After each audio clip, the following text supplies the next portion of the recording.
Hi friends, అందరూ ఎలా ఉన్నారు? ఈ ఎండాకాలం ఎండలు ఎక్కువ ఉన్నాయి కదండి, బాగా ఎక్కువ ఉన్నాయి. ఏప్రిల్ నెలలోనే పెట్రోల్ చూడండి, పాపం ఎండకి నీళ్ళు ఎక్కడ ఉంటే అక్కడ ట్యాంకులు పోయినది అలా ఉంటున్నాయి.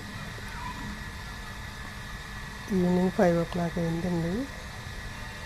ట్యాంక్ మీదే ఉంది, అలా చాలాసేపు ఉంది. అది వీడియో పెడుతున్నాను.